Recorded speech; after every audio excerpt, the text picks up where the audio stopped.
छोटे से बच्चे नवजात शिशुओं को वो उठाकर ले जाती है।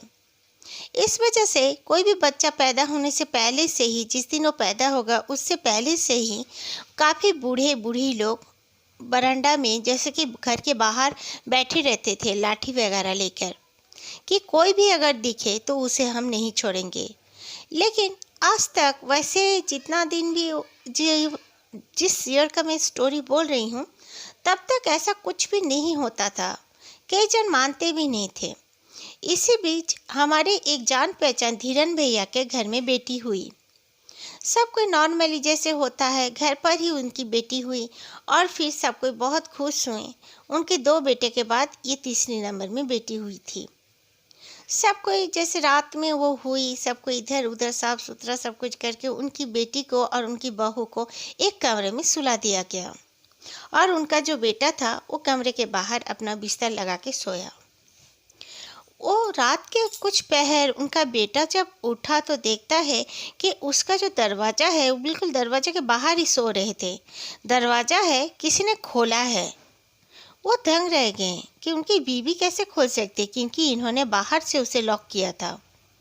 वो उठकर जब देखने लगे तो वो देखते हैं कि उनके बीवी तो सो रही है बेड में और उनका जो बेटी है उनकी बीवी के पास सो रही थी, उसे जैसे कोई हवा में उठाया है, हवा में वो तैर रही है।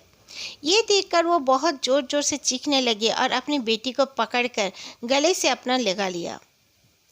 उसके चीखने की वजह से घर के सब कोई आगे, उनकी बीबी भी उठ गई। वो सबको बताए कि मैंने बेटी को इस तरह हवा में लटकते हुए देखा।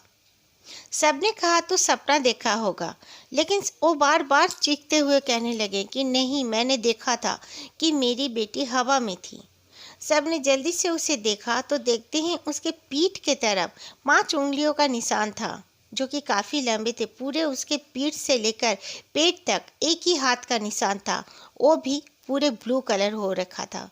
जल्दी से उन लोगों ने वैद्यराज के पास उसे लेकर गए। वैद्यराज ने देखा और कहा कि बेटी का जो अंदरूनी चीज़ें हैं सब ठीक है, कोई प्रॉब्लम नहीं है, लेकिन जस्ट उसको किसी ने छुआ है और ये नरम है, इसीलिए कोई शक्तिशाली चीज़ इसको छूने के वजह से इसका इस तरह ब्लड क्लॉट हो गया है, लेकिन ये अंदर तरफ नहीं हुआ है। फिर भी उसे कुछ छोटे छोटे पाउडर पुड़िया जैसे कुछ मेडिसिन दिया गया और कहा इसे दूध में मिलाकर पिला देना, कुछ नहीं होगा। और सब कोई घर पर आ गए, लेकिन काफ़ी डरे हुए थे। उन लोगों ने 21 दिन तक फिर पहरा दिया बाहर कि बेटी को फिर से दोबारा कोई लेने ना आ जाए। उनकी बेटी आज 3 साल की है, उसे कुछ प्रॉब्लम आज तक नहीं हुई। मेरा नाम दिव्यानी है।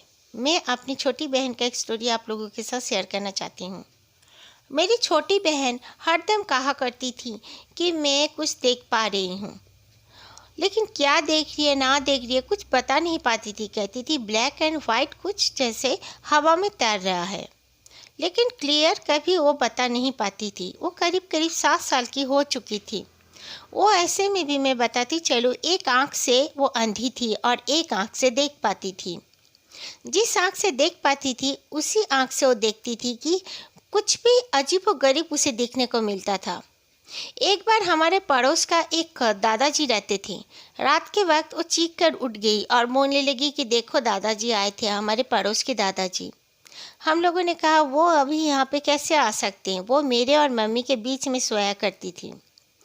तो मम्मी ने कहा तुमने कोई सपना देखा होगा बेटा। तो उसने कहा नहीं, मैंने देखा खिड़कियों से दादाजी आए उड़ते हुए, मैं सो नहीं रही थी, मैं जगी हुई थी। मम्मी ने कहा ऐसे कैसे हो सकता है, ये कोई सपना ही देखी होगी। ठीक है, उसको चुपचाप करा के पानी पिला के हम लोगों ने सुला दिया। फिर सुबह उठ के हमें पता चला कि वो दादाजी उस दिन डेथ कर चुके थे। और फिर और एक बार की बात है, कई ऐसे इंसिडेंट उनके साथ घटता आया है और अभी भी घटता है, लेकिन फिर भी वो आजकल काफ़ी मेडिटेशन करने के बाद काफ़ी वो ठीक है। लेकिन वो कितनी प्रॉब्लम में फेस की हैं और कैसे कैसे बातें बोली हैं जो कि घटा नहीं है, घटने वाला है, वो सारी बातें भी वो कई बताया करती थी। इसी तरह एक बार की बात है, कहीं पे बाढ़ आने वाला था। मैं खास नाम नहीं लेना चाहूँगी। मेरी सिस्टर ने बता दिया था कि वहाँ पर बाढ़ आने वाला है, बहुत ही भयानक बाढ़ आने वाला है, जहाँ की काफ़ी लोगों की मौत हो जाएगी। तो वाकई में ये हुआ भी था, लेकिन वो हमारे देश में नहीं, वो दूसरे देश में हुआ था।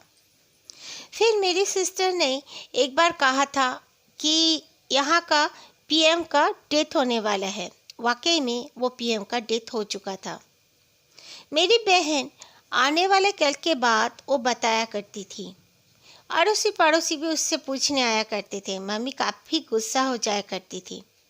फिर मम्मी ने उसे कहा तो किसी को कुछ नहीं बोलेगी, और मम्मी ने उसे एक देवी माँ का पूजा करने के लिए कहा, माँ संतोषी का पूजा, और बोली कि ये पूजा तू हमेशा करती रहे और मेडिटेशन कर। मेडिटेशन करने के लिए उसे एक आंटी ने एडवाइस किया था और उन्होंने सिखाया भी था उसे काफ़ी बातें। और मेरी बहन अभी भी एक सॉन्ग सुनती है जो कि एक भगवान जी का सॉन्ग है। हर दम वो सुनती रहती है और बहुत शांत हो गई है, और वो किसी को कुछ नहीं बताती, बिल्कुल नॉर्मल लाइफ में है।